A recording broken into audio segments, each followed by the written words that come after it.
Magandang umaga po kapamilya. Ito po si Father J-Boy at tayo na po at magkape at pandasal.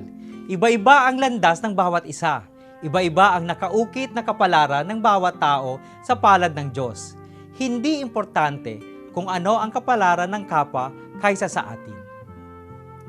Sa halip na sundan ang tawag ng Diyos, nauubos ang ating oras sa pagkukumpara sa kapalaran ng ibang tao.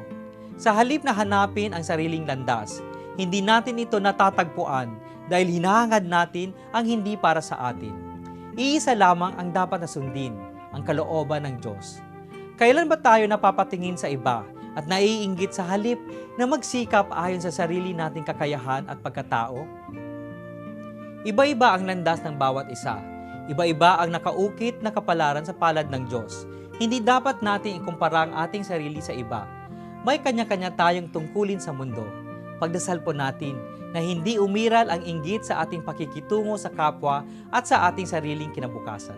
Magandang umaga po.